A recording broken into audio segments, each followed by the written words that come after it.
We're almost at the end of this franchise, and today I'm going to be talking about the best in the franchise. Now, this one is special. This was the first Mission Impossible I saw in theaters, and it was a pretty funny experience. Short tangent, it was the second time that I went to a Regal theater. The first time is when I went with my grandmother and her friends. They were having a reunion, and the theater hooked them up with a free screening to Solo, a Star Wars story, and the Grand Infinity. And man, that was such an amazing time. As we sat down and all the previews were done, we look and we noticed that something isn't right. And 30 minutes into the movie, we noticed that the 3D wasn't showing or it just wasn't working. And they had to restart the movie all over again. I got this pamphlet too. They gave us to us at the theater. Yeah, that's cool. That's basically my long winded way of saying I have a personal connection to this movie and I have a lot of love for this movie. With that being said, sit down, grab some hot links, press play on Mission Impossible Fallout 2018.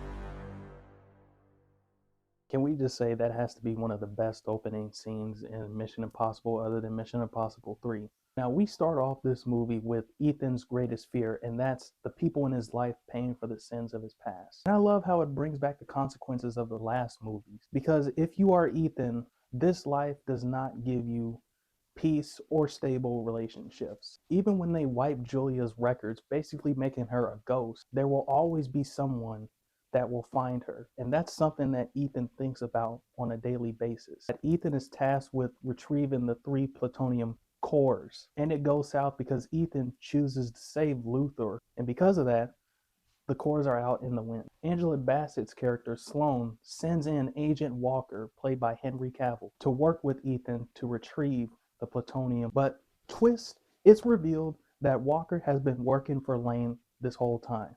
But twist again, the Lane that Walker is talking to is revealed to be Benji, and the team knew that he was going to turn on them the whole time. Twist again, Sloane has sent a team to bring them all back to Washington. And twist again, half of the team that she sent was revealed to be the group known as the Apostles, and they start shooting stuff up and they kill Hunley. This is a lot to add in just a couple of minutes, and one gripe I would say about that is that it's just too much for a 10-minute scene. Now the mission is to track Walker and get the detonator and disarm the bombs before it's too late. I like how Ethan is characterized in this movie. The things he goes through, you can understand why he worries so much. He lives his life looking over his and his loved one's shoulders. It can get taxing, so I can understand why he is the way he is. Walker is such a great antagonist and one that Ethan hasn't faced yet in this franchise.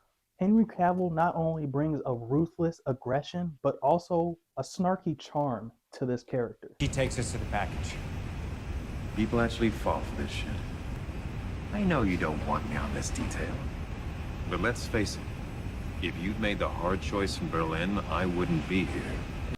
He plays off Ethan in an interestingly funny way. Ilsa also returns too, and I like her role in all of this. It's a dilemma to Ethan's character because she is tasked to kill Lane, which brings her in the crosshairs with Ethan because she has to prove to MI6 that she is reliable and she isn't a bad guy because she's been working with Lane, so they don't trust her as much. Even though I stand by what I said last time, I like Rebecca Ferguson, but I still miss Jane Carter.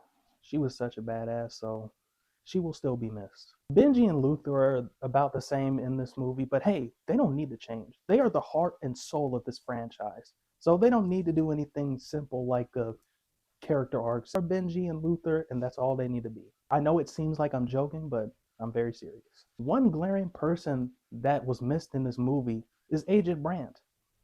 What happened to them where Ethan and Brandt are not on speaking terms? Now, I know the real life reason is that this was filming the same time Infinity War and Endgame was filming, but on that same argument, Age of Ultron and Rogue Nation were both filming at the same time, and he was able to appear in both of those movies. Arguably, He had a more bigger role in Age of Ultron than in an Endgame. So what happened? I think it's more than just time constraints, but we don't know. All I can say is that he's really missed, and I think he would have been super awesome in this movie, but who knows? Maybe he'll appear in the new movie. What makes this film's stakes higher than the last is time is essentially the villain, the overarching villain, not the apostles, not Lane, it's time. The final conflict is disarming the bombs before it's too late. And each character is vital in stopping the bomb. It's not only prevalent in this scene, but in earlier scenes as well. Like in Berlin when they're retrieving the plutonium cores. Time also feeds into the action and chase scenes. Every fight and chase scene has a purpose and feeds into the overarching story. Time adds desperation and weight to the characters' decisions. For example, the scene where Ethan is chasing Walker, or the infamous Tom Cruise breaking his foot stunt.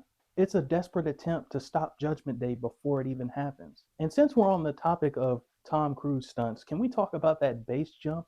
Because it was almost entirely practical. And the fact that it was mostly a one shot just adds more realness to the scene. Mission Impossible Fallout is a rare kind of action movie that not only raises the stakes from the previous movie, but also remembers the consequences of the last movies and adds on to it. It's also not trying to be another generic action movie. It does everything to make sure that you're engaged with the characters, the problem, and the solution. And it uses time effectively to emphasize the actions and decisions made by the characters.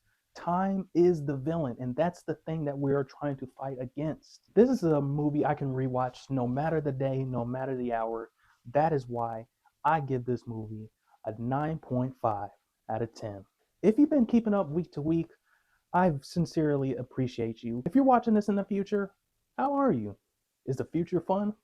Is YouTube still a thing? Are you excited for Avengers 10? With the final Reckoning hitting theaters in 2 weeks now, how do you feel? Are you interested in watching it?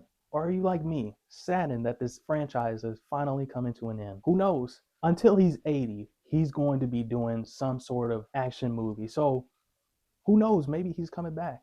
Or maybe they can be doing what John Wick is doing and passing the franchise off to another face, which is something that they were already trying to do with Agent Bram. So who knows? With that being said, drink your water, be safe in these horrible times.